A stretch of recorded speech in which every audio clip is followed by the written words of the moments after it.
Olá pessoal, hoje eu vou estar com vocês aqui fazendo a nossa apresentação, a nossa aula gravada do assunto 7, da aula 7 do módulo B avançado. Temos aqui o assunto que vai ser DSU e MST. Para quem não veio ou quer rever o conceito da aula 7, pode acompanhar essa aula daqui e vamos começar com a ideia de Disjoint Set Union, DSU. Para início de conversa, a gente tem um ponto de partida que DSU, essa palavra aqui, Disjoint Set Union, em tradução livre seria união de conjuntos disjuntos. Mas para a gente começar a conversar, a gente tem que primeiro compreender o que são conjuntos disjuntos na verdade. Depois disso a gente vai explorar algumas propriedades desses conjuntos disjuntos e trabalhar no fim das contas como a gente pode representar isso tudo em um algoritmo, em um programa. Para início de conversa, a gente tem que conjuntos disjuntos são conjuntos que não têm nada em comum entre si. Temos aqui no exemplo desse conjuntão aqui, U. Os conjuntos dentro deles, X, Y, D e C, esses subconjuntos aqui de U, eles não têm nada em comum. Não tem nenhum elemento em comum entre X e Y, entre Y e D, entre Y e C. E assim para qualquer um elemento que está aqui dentro. Que está aqui nessa formalização. Para qualquer elemento A e B distintos em U, a interseção entre os dois é vazia, não tem elementos em comum. Isso é importante a gente frisar isso aqui, porque vai ser aqui que a gente vai trabalhar toda a nossa construção de algoritmo para construir uniões dentro desses conjuntos disjuntos, sem elementos comuns. A gente quer formar essas uniões seguindo todas as determinações matemáticas do que são conjuntos disjuntos. Para a gente também falar de uma coisa interessante, tem esse tipo especial de disjunção aqui, que seria a partição. Aqui eu defini partição como um prato rachado, que seria uma analogia para explicar a partição, que é basicamente pensar que esse conjuntão U aqui, esse outro conjuntão U aqui, ele tem os elementos aqui em vermelho, mas eu deixei ele cair, ele é um prato que eu deixei cair. E esse prato gerou vários caquinhos, que são essas separações aqui em azul. E esses caquinhos contêm alguns elementos de U. Repare que, para nossa definição, a gente define que cada caquinho desse, cada partição dessa não é vazia. E o prato ele tem pelo menos uma bipartição. O nosso conjunto pelo menos tem uma bipartição. Ou seja, nenhuma partição é igual a U. Não tem como nenhuma é vazia. E existe pelo menos duas partições, nenhuma delas pode ser igual a U. Então todas as partições aqui são diferentes de U. E se você somar todas elas, você vai obter U de novo, tá vendo? E para cada partição, todas também são disjuntas entre si. Isso aqui é garantido pra gente. A ideia de partição também é explorada no problema exemplo que está lá no slide, para quem não quiser também ver esse material do slide. Para ler depois, ele também está no Jude, ele também tem a ideia desse problema aqui, o problema das nações. É uma boa forma também de começar a compreender a ideia do algoritmo.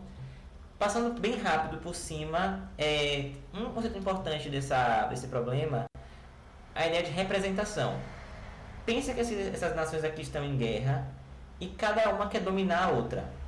E vamos supor também que a nação A conseguiu dominar a nação B. Ele anexou esse território da nação B. O que acontece? Quando se A anexou B, a B pode ser representada agora por A. Vamos supor que o governo de B foi dissolvido e agora quem comanda B, quem representa B, passa a ser A. Essa ideia de representação que o problema das nações ela incita, vai ser o ponto-chave da nossa representação dos conjuntos dentro do algoritmo. Por quê? Temos uma propriedade importante aqui, agora ainda assim no campo da matemática. Se U é um conjunto finito, ele é numerável, e o número máximo de partições de conjuntos disjuntos não vazios dentro de subconjuntos de U é exatamente a cardinalidade de U, que é a partição. Isso aqui seria representada a partição, tal qual cada partição desse conjunto U ia conter apenas um elemento de U. Essa representação aqui ela é importante importante porque ela limita o número de partições totais de um conjunto U. E se isso é limitado, se isso tem e U é finito, e U também é numerável, eu posso também numerar essas disjunções dentro desse conjunto U. Já que cada uma delas é única e eu tenho um teto máximo, também eu posso fazer o seguinte, eu posso... como é que eu posso fazer? Me perdi, desculpa. Eu posso assinar para posso mapear cada disjunção dentro desse conjunto, cada partição dentro desse conjunto U um natural.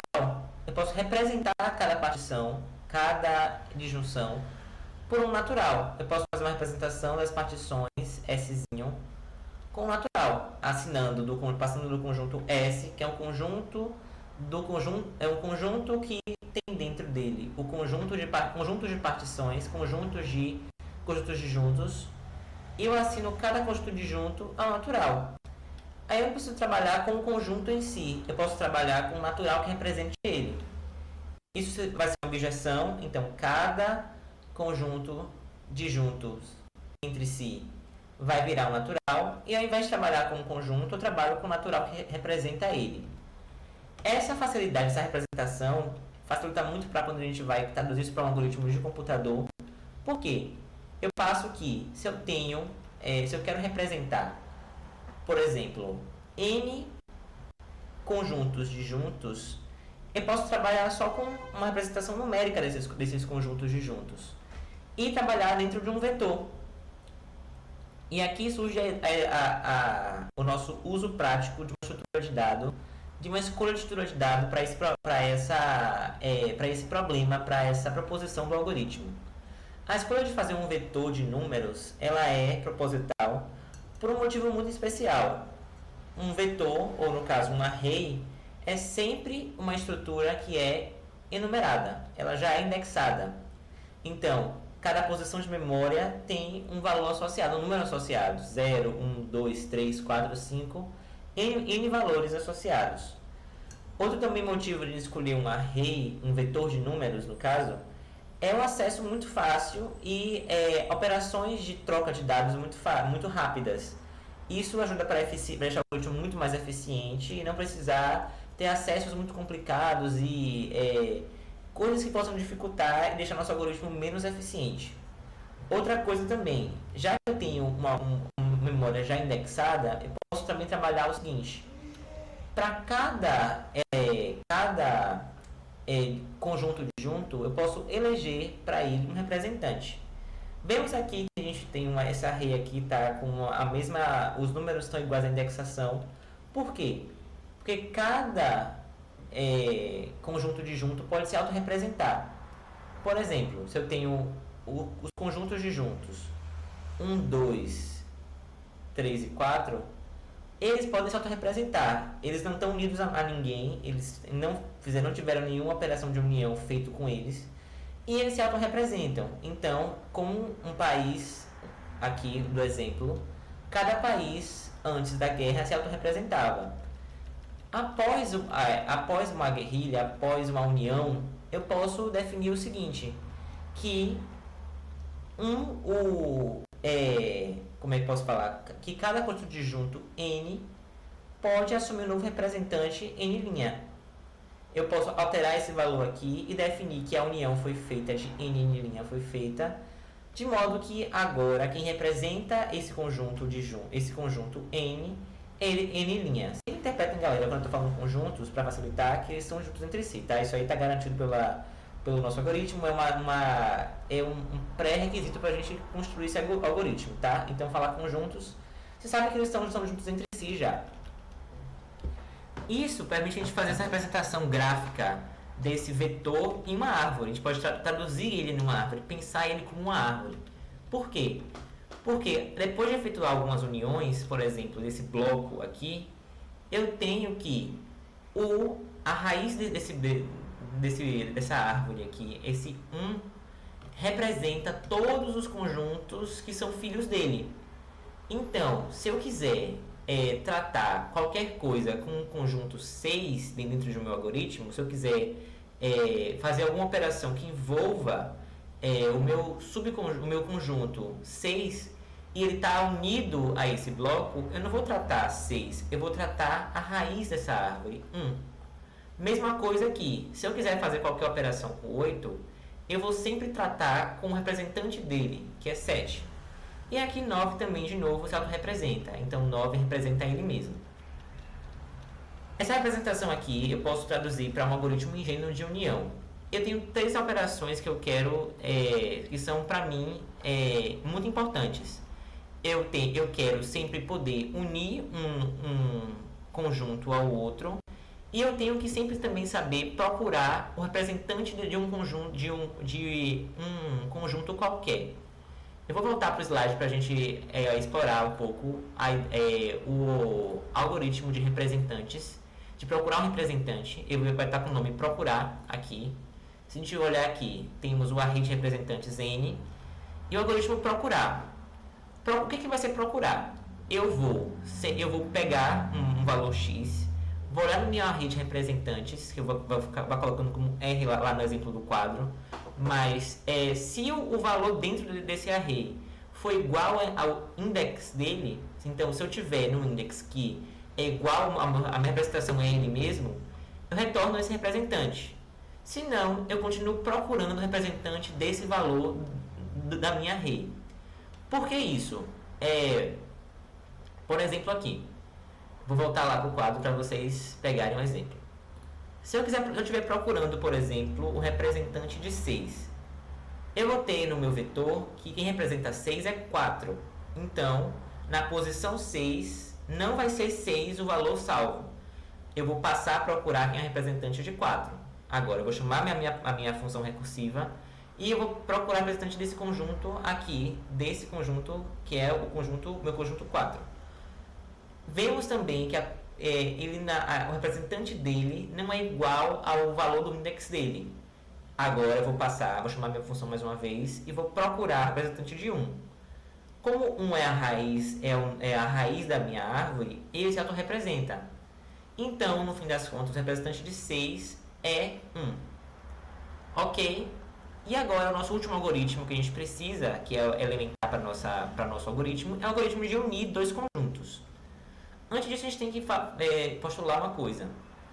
Para a matemática, unir x e y e x é a mesma coisa. Isso é uma operação simétrica. Então, igualmente, unir aqui.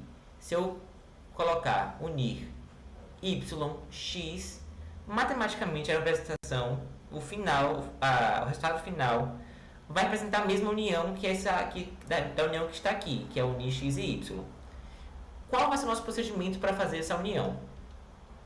Temos o seguinte, eu tenho k, eu vou definir um outro inteiro k, e eu vou procurar o representante de x.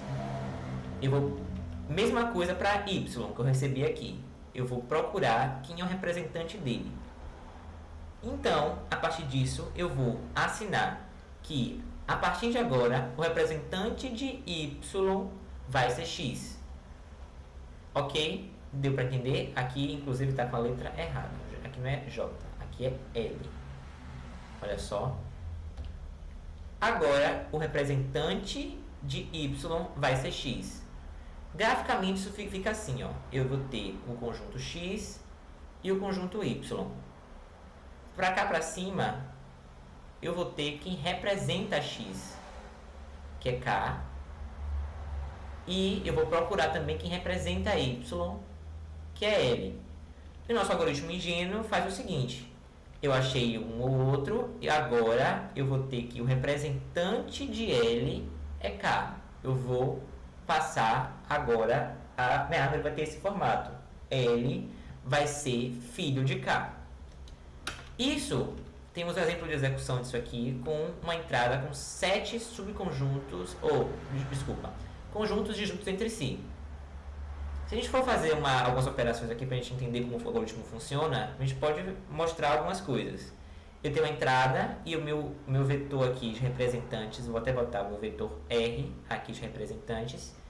E eu tenho algumas operações que eu quero fazer. Reparem que cada index, cada conjunto se autorrepresenta.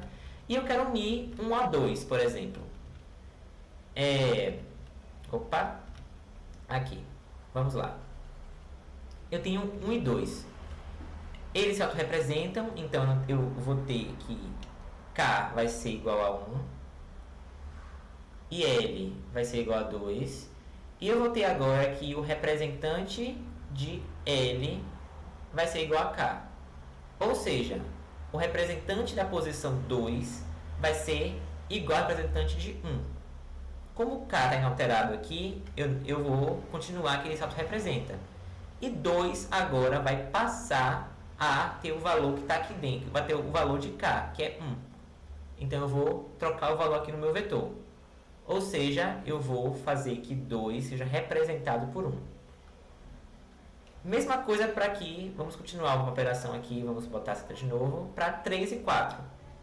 3 e 4 eu vou ter a mesma coisa. 3 se autorrepresenta e 4 também. E agora eu vou atribuir que 4 vai ser representado por 3. 3 vai se manter inalterado. Opa, aqui 3. E 4 vai passar a ser representado por 3. Beleza? Percebam que aqui, mesmo o algoritmo ainda estando ingênuo, eu posso ter, analogamente, a minha árvore vai ter o mesmo formato se eu inverter aqui. Se eu colocar aqui, por exemplo, unir 2 a 1, a minha árvore vai trocar, essa seta aqui vai trocar a sua direção. Ao invés de estar 2 ser representado por 1, vai ser ao contrário. 1 vai passar a ser representado por 2. Mesma coisa aqui para esse caso vai aumentar. 3, eu vou só inverter a seta. E agora eu vou passar aqui 4 representa 3. Mas a gente vê que esse algoritmo não mantém essa forma, não tem essa uniformidade para outros casos. Por exemplo, se eu tentar unir 3 com 5, aqui nesse exemplo, continuar nesse exemplo, eu vou ter um formato de árvore diferente se eu tentar unir 5 por 3. Mesmo que matematicamente isso seja a mesma coisa, aqui essas representações estejam ao mesmo bloco de união, sejam corretas matematicamente, o algoritmo tem um problema. Eu vou ter duas árvores diferentes, resultados diferentes para essa união. Por quê? Se eu tentar unir 3 a 5, eu vou ter o seguinte. Aqui, vou até desmontar aqui para a gente fazer juntos. Eu vou ter que... vou fazer esse algoritmo ficar melhor ainda. Eu vou tentar unir 4 a 5. E 5 com 4. Para a gente elaborar com exemplo diferente. Temos aqui a nossa árvore 3, 4. Com 4 sendo 3 representantes de 4. E o nosso nó 5. Nesse primeiro exemplo, eu vou atribuir o seguinte. Que 4 vai passar a representar 5. Ou seja, eu vou colocar o meu nó 5 aqui. 4... Não, desculpa. Ok, fiz errado. Perdão. Eu vou primeiro procurar quem representa 4. É 3. E 5 representa. Ok, temos aqui, correto. Agora, eu vou falar que K é 3 e L é 5. Pelo meu algoritmo cá em cima, SL vai ser igual a K. O representante de 5 vai ser 3. Então, a minha árvore vai ter esse formato. Certo? Mas se eu fizer ao contrário, eu vou ter uma árvore diferente. Vou repetir aqui o algoritmo. E o 5 aqui. Se eu perguntar agora, o representante de 5, K passa a ser 5 e L passa a ser 3, porque representa 4, nesse caso aqui é 3. Se eu unir agora, eu vou assumir que o representante de 3 vai ser 5. Então agora a minha árvore vai ter esse formato. Com 5 sendo o representante geral, com os filhos 3 e 3 sendo como filho 4. Agora, das duas formas, a gente pode se perguntar, e aí, qual a melhor forma entre uma e outra? Se eu tenho um algoritmo aqui em cima de união, que sempre vai procurar representantes sem parar, vou até botar o nome da função aqui, procurar, para ficar igual ao slide. Qual para mim mais interessante, formato de árvore mais interessante para fazer deixar esse algoritmo eficiente. Percebam que aqui a altura da árvore, aqui é 1, eu tenho só um nível, mas aqui eu ganhei um nível novo, 2. E nesse caso, eu tenho que as piores formas são as formas com nível muito grande. E a minha melhor forma possível é de tentar diminuir, achatar minha árvore o máximo possível. Deixar ela com a altura menor que ela conseguir ter. Temos essa definição aqui no slide, vou voltar para o slide para vocês verem.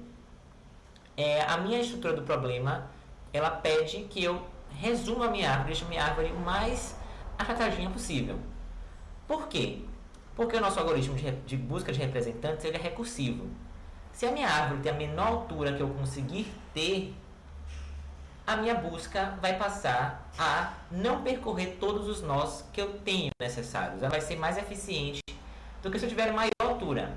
Porque se eu tiver minha maior altura, garantidamente eu vou ter que percorrer todas as posições do meu array até achar o representante de um nó, no pior caso. Se eu executar esse algoritmo aqui, de 1 até 7, eu vou ter esse pior caso aqui, que a minha árvore vai ficar com altura igual ao número de nós, e quando eu for tentar executar qualquer um desses dois aqui, ó, 1, 8, 8, 1, eu vou ter que percorrer todo o array até chegar, o que isso não é bom para mim. Essa solução é a solução não ingênua para esse problema. Eu vou manter ciência de mais um aspecto das minhas uniões, das minhas árvores de blocos de união. Vou passar a guardar o número de elementos de cada nó da árvore. O número de elementos que cada nó representa. Por exemplo, eu vou ter que esse elemento aqui, ele é representado por n elementos. Tem n nós aqui que ele representa. E para esse nó aqui, L, ele representa n mais 1. Aqui, n mais 1, nesse exemplo. Pode ser n mais L, no caso. N mais 1, posso botar aqui, L, n mais I, na verdade. Para ficar nomes diferentes, né? Com I maior ou igual a zero, maior que 0. Certo? Eu tenho aqui que eu posso manter ciência dos valores, quantos nós esse nó aqui representa. E para fazer a união, eu vou seguir essa lógica daqui. O nó que representa mais nós vai ser o nó representante do nó que eu estou unindo.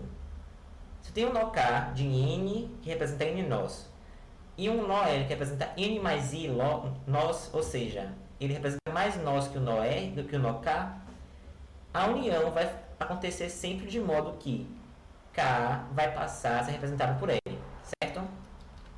O que isso muda para mim?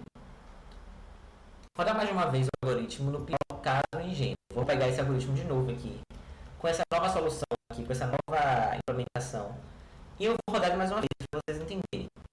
Vou fazer aqui como é que seria rodando mais uma vez. Eu vou executar de novo, na mesma lógica, mas a minha operação de unir vai mudar um pouco. Eu vou manter um vetor com tamanho, eu vou inicializar ele com 1.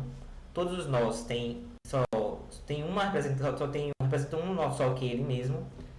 Eu vou fazer o seguinte: se o tamanho, um nó K representar mais nós que o nó L, eu vou trocar ele de lugar e vou fazer a mesma operação.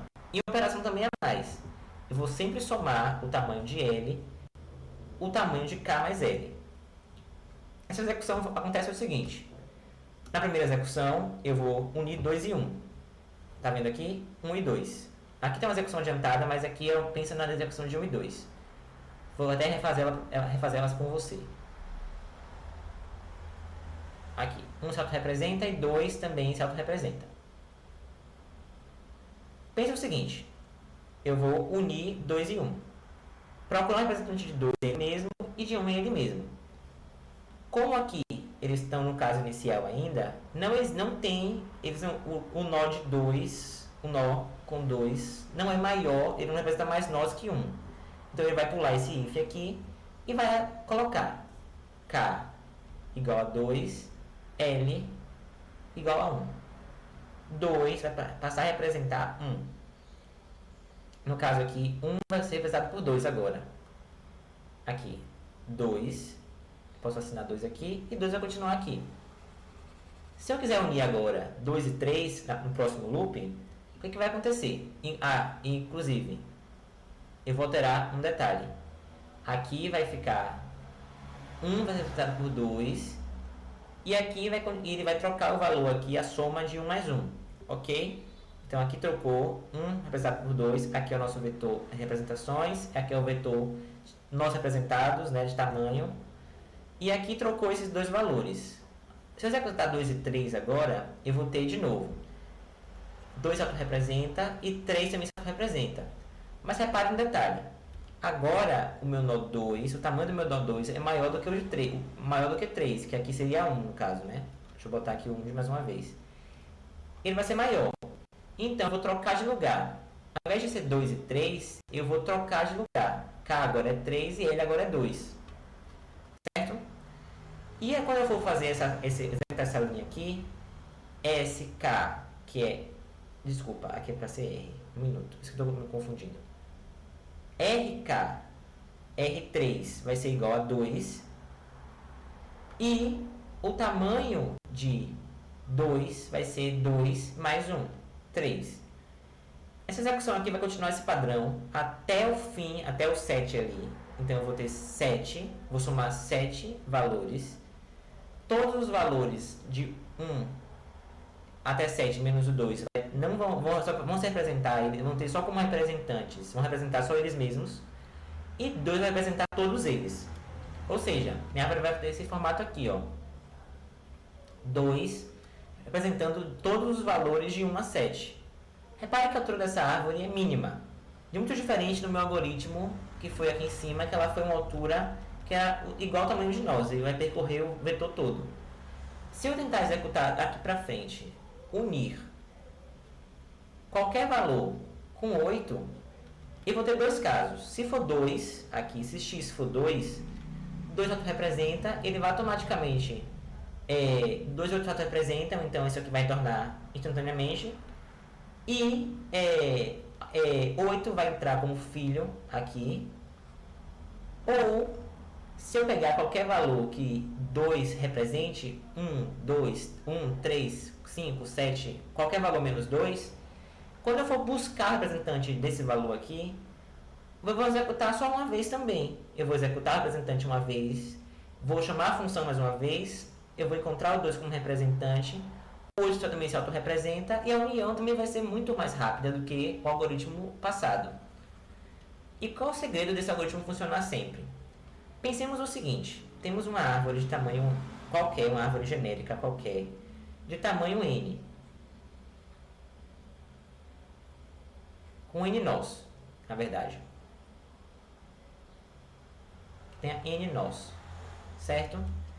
E eu quero adicionar mais um nó nessa árvore, ok? Para mim, é melhor que esse nó, que tem um tamanho 1, ele vire a raiz da minha árvore, que passe a representar, ou que ele vire filho.